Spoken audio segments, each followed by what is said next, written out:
that synthesizes the key evidence related to that particular topic. And so, just short summaries, 2-3 sentences, a paragraph on each specific subtopic in the toolkit, and provided references attached to those summaries so that if somebody wanted to go and find the full text articles, they could access those themselves, perhaps. But if they just wanted a summary of the key evidence, they would have it available on the toolkit site. So, sorry, was there another question? You're able to have, instead of a document uploaded, a link to a document posted on another site, though? Mm-hmm, we are. This upload document release also? Is that through the added document step, or is that Yes. separate? So the question was about attaching a document or linking out to a URL. It's through the same form. I'll show you now. Our preference is that we upload the documents to the toolkit site, and just so that sometimes there might be broken links. If you link out to an external site, they might have broken links, and so we want to try to contain it so that we know that the links are active and actually people can access the full text of what we're pointing them toward. Also, it'll help facilitate development of CD-ROM versions of the toolkit if we have the actual documents housed in the toolkit rather than linking out. But if there's a case where you can't acquire the document for copyright issues or those kinds of things, then we do have the option where you can link out to a URL, and that's hidden here on purpose just so that we can promote attaching documents in the toolkit itself. But if you needed the URL, then you could display that, and you could insert the URL that you want to link out to from that same form. Okay. So now I'm going to go to the training tab and show you the resource that I had added to this subheading. I'm going to click on that. On this page, it gives you just brief information about the title. Sorry, let me go back. It gives you the title of the resource, the organization responsible for that publication, and the date of publication, just so that we're not cluttering the page and so that users don't have to scroll down so much to see all the different resources that are related to this training topic. But if you wanted further information about it, then you would click on that. It would take you to a page specifically for that resource. And here you would find additional information if I had filled out the form. But it gives you the summary that you would fill out for the abstract, and number of pages and what kind of document it is, that kind of thing. And this is also the place where the collaborators can submit comments to each other about what their viewpoints are about the importance of including this particular document in the toolkit. And they do that by clicking on Add New Comment. And they're presented with a form. They fill out a comment here. And click on Save. So as you'll notice, you're pretty much going through the same kinds of steps. You're clicking on the drop-down box and filling out forms, that kind of thing.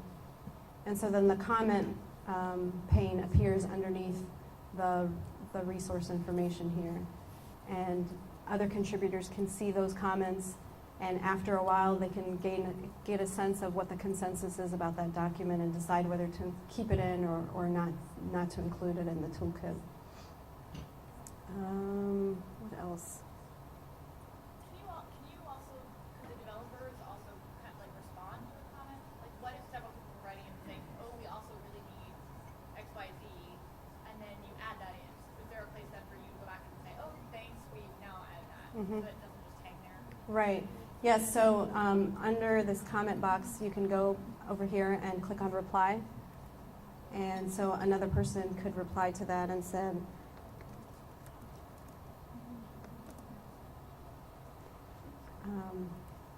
and it'll appear underneath that, so it'll kind of do it like a thread, so that conversation can remain.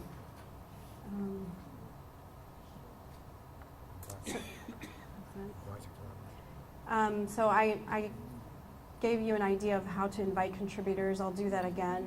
Under Collaborate, you go to Invite Contributors. And again, you can enter in their email addresses, or if they've already registered onto the K4Health website, then you can enter their K4Health username, and you can put a personal message I'll invite my colleague Philippe here.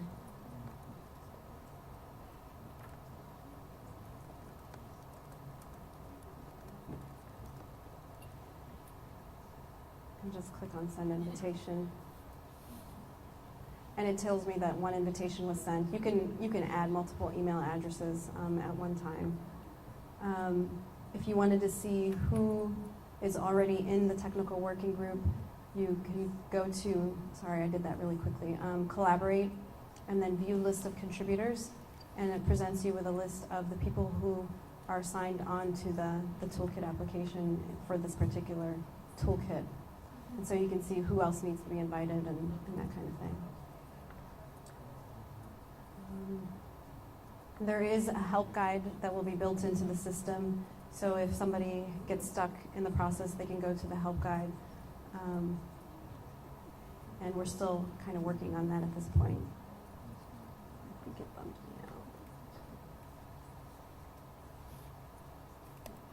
now. Okay. And then if that help, if you didn't find the help that you needed, you can contact somebody from K4Health. It'll open up a message system where you can insert your question and send it off to somebody at K4Health who will provide you with that personal one-on-one help. And I think that's about it. If anybody has any other questions, I'd be happy to take them. If you want to play around on the laptops in the back and get a sense for how it feels on your own, you're more than welcome to do that too. I think we have the room for another half hour or so.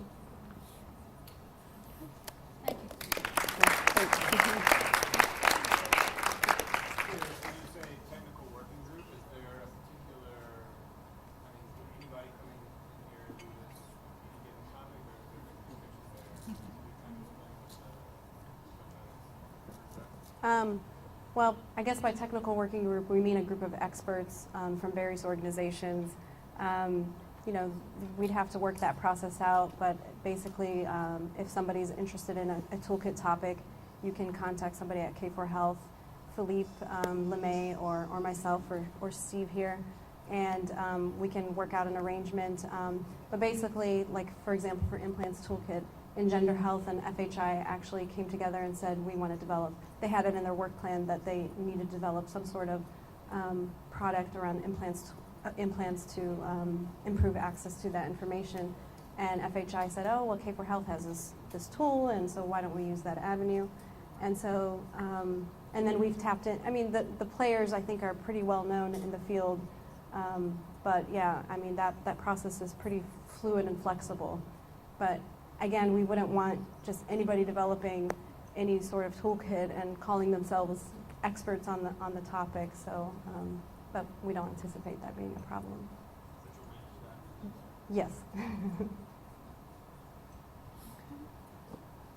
Anybody else? Sorry. Is this platform, was this built by the K4Health? Is this patented, or other, someone else wanted to come in and use? I'll let Guy answer that. Yeah, it's built on an open source framework. So we took an open source community piece of code and did a lot of manipulation and changing to make it do what the toolkits do. But the framework is open source.